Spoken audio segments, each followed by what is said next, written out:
સરકાર દ્વારા જાહેર કરેલ કૃષિ પેકેજ સામે કોંગી નેતા પ્રતાપ દુધાત આવ્યા। લીલિયા મામલતદાર કચેરીએ કોંગ્રેસના પૂર્વ ધારાસભ્ય પ્રતાપ દુધાત સહિત ખેડૂતોએ આવેદનપત્ર પાઠવ્યું હતું। સરકાર દ્વારા જાહેર કરેલ કૃષિ પેકેજ સામે કોંગી નેતા પ્રતાપ દુધાત સામે આવ્યા હતા।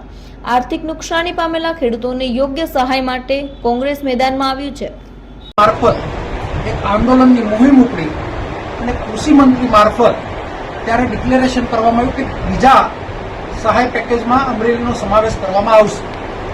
ત્યારબાદ 2024ની અતિવૃષ્ટિની અંદર માન્ય મુખ્યમંત્રી અને કૃષિ મંત્રી રાઘવજીભાઈ અમરેલી જિલ્લાના ખેડૂતોને પેકેજનું ડિક્લેરેશન કર્યું અને કપાસના પાકને નુકસાનની ડિક્લેરેશનમાં વાત કરી અને એવું કહેવામાં આવ્યું કે આ પેકેજમાં કપાસ જે વાવતા ખેડૂતો છે એને જ નુકસાન વળતર ચૂકવવામાં આવશે।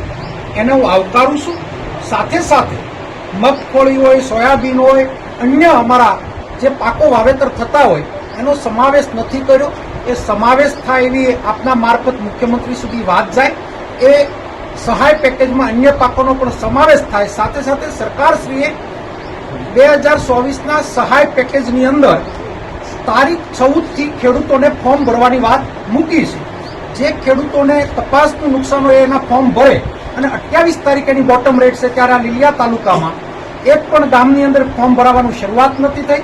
આજે 17 તારીખે અમે તમારી આગળ એટલા માટે આવેદન ખેડૂતોને લઈને આપવા ગુજરાત સરકાર મારફત અમરેલી જિલ્લાને અતિવૃષ્ટિ 2024ના પેકેજમાં જે બાકાત રાખ્યું હતું એનું આવેદનની સાથે ભૂતકાળમાં અમે આંદોલન કર્યું અને સરકારે પેકેજ ડિક્લેરેશન કર્યું કે કપાસના વાવેતરને નુકસાનને જ અમે વળતર ચૂકવશું। એને હું આવકારું છું, પણ સાથે સાથે અન્ય પાકોનો પણ સમાવેશ થાય। મહામુહિમ રાજ્યપાલશ્રી અને મુખ્યમંત્રીશ્રી જિલ્લાના ખેડૂતો અત્યારે દુવિધામાં છે।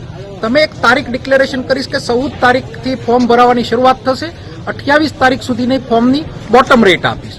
હવે બોટમ ડેટની સાથે આજની તારીખે 17 તારીખે જિલ્લામાં કોઈ પણ જગ્યાએ ફોર્મ ભરાતા નથી। ત્યારે આપના મીડિયા મારફત જિલ્લાના ખેડૂતોને આહવાન કરું છું કે જેણે 2024માં કપાસનું વાવેતર કર્યું હોય એ તાત્કાલિક ધોરણે જિલ્લાના ખેડૂતો ફોર્મ ભરે।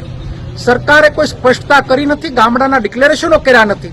ત્યારે અતિવૃષ્ટિમાં આખા જિલ્લાના ખેડૂતોને દેવા માફી થવી જોઈએ। 24ના જે અતિવૃષ્ટિથી જે નુકસાન થયું સરકાર ઊંઘતી પકડાણી છે।